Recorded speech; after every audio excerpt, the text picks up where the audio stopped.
अस्सलामु अलैकुम my dear students.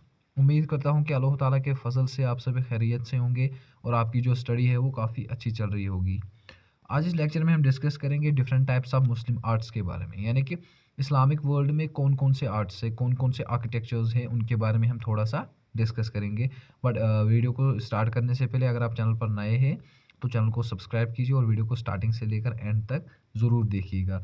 First of all if we say that Muslim art क्या है? It encompasses a wide array of artistic expressions reflecting the spiritual culture and social values of Islamic civilization। यानी कि Islamic world में जो Islamic art है वो क्या करता है, वो रिफ्लेक्ट करता है spiritual cultural and social values of Islamic civilisations. वो हमें बताता है simply. It avoids human and animal representation in religious context focusing on geometric patterns, calligraphy and architecture.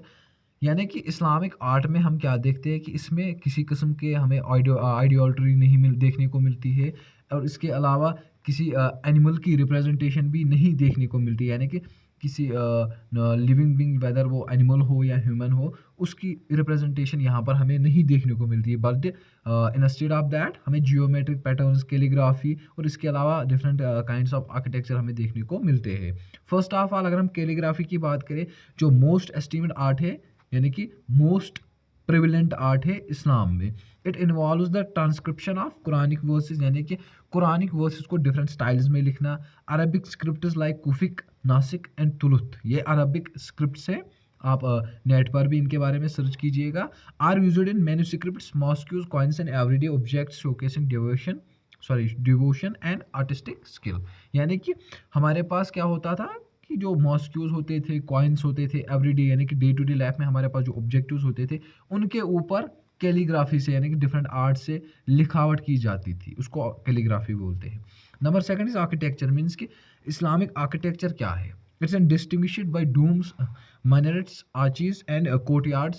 Mosques, madrasas, palaces and caravan series are designed to create spiritual and functional space। Means कि different kinds of palaces, madrasas, mosques यानी कि मस्जिद जिन्हें हम बोलते हैं, इनको create किया जाता था in order to create a spiritual and functional space, यानी कि एक जगह बनाई जाती थी। आर्किटेक्चर मीन्स कि शेप, हमारे पास कौन कौन से शेप्स थे?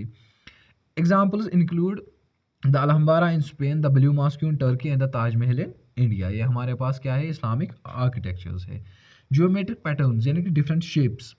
Geometry is central to Muslim art, symbolizing divine infinity and unity. Complex interwoven designs adorn walls, ceilings, and tiles, avoiding representational imagery while embodying mathematical precision।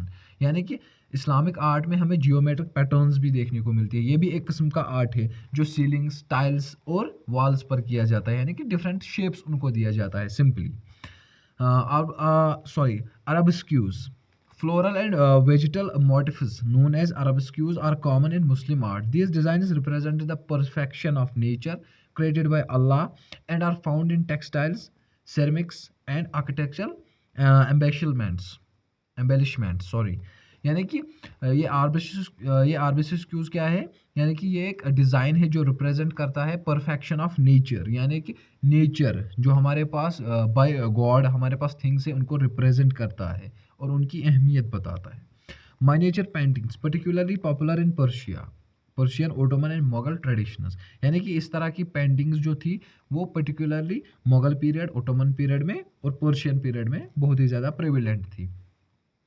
Miniature paintings illustrate scenes of literature, history and daily life, often rich in detail and color। Means कि इन paintings में क्या दिखाया जाता था कि literature को, history को, daily life को इनमें रिप्रेजेंट किया जाता था, यानी कि दिखाया जाता था, उन तरह की पेंटिंग्स को बनाया जाता था। Decorative arts, everyday objects such as pottery, metal work, textiles and transformer into artistic masterpieces. यानी कि इस तरह की जो चीज़ें थी, मेटल वर्क्स, हमारे पास जो डेली लाइफ में हमारे पास जो ऑब्जेक्ट्स होते थे, टेक्सटाइल्स, पोइट्री थी, उनको मास्टरपीसेस में कन्वर्ट किया जाता था। डेकोरेटिव आर्ट्स में इनको कन्वर्ट किया जाता था। Intricate designs and inscriptions blend utility with aesthetical appeal. Means कि इन डिफरेंट जो हमारे पास ऑब्जेक्ट्स थे डेली लाइफ में, या डिफरेंट ऑब्जेक्ट्स थे, पोइट्री थी, उनको डेकोरेट किया जाता था। Mosaic and tile work. Islamic mosaic and tile work showcase vibrant colors and intricate patterns frequently used in mosques and public spaces. These art forms create ever-spring visual effects. जिस तरह हमारे पास जो footpaths होते हैं आजकल, उनमें डिफरेंट डिज़ाइंस होते हैं ना टाइल्स के, उसी तरह से मुस्लिम वर्ल्ड में भी इस तरह के डिज़ाइंस टाइल्स पर बनाए जाते थे, डिफरेंट पैटर्न्स बनाए जाते थे जो लेटर ऑन मॉस्क्यूज़ में इस्तेमाल किए जाते थे, वेदर वो मार्बल्स के ऊपर हो, वेदर वो फुटपाथ के ऊपर हो, जो हमारे पास टाइल्स होते थे डिफरेंट स्पेसेस के लिए, डिफरेंट प्लेसेस के लिए, तो वहाँ पर उनको लगाया जाता था। या हम पर्टिकुलरली कहीं पर कोई शोकेस बनाते हैं या कोई महल वहल बनाते हैं, जैसे कि ताजमहल है, उसमें डिफरेंट आर्ट्स आर्किटेक्चर्स या कैलीग्राफी की गई है, उससे क्या डिपिक्ट या डेडिकेट होता है कि मुस्लिम आर्ट, यानी कि उस टाइम पे किस तरह की आर्टिस्टिक डिज़ाइंस थे या किस तरह का आर्ट एंड आर्किटेक्चर था। तो ओवरऑल ये इंट्रोडक्शन किसके बारे में था, मुस्लिम आर्ट के बारे में। इसका सेकंड पार्ट भी है, तो आप इस पार्ट को अच्छे से देखिएगा, और इसका जो सेकंड पार्ट यानी कि इसके अलावा भी जो हमारे पास सेकेंडरी आर्ट्स है उनको उनके बारे में भी हम आगे वीडियो में नेक्स्ट वीडियो में डिस्कस करेंगे। बाकी इंशाल्लाह मिलते हैं नेक्स्ट लेक्चर में नेक्स्ट टॉपिक के साथ। तब तक के लिए खुदा हाफिज़, टेक केयर।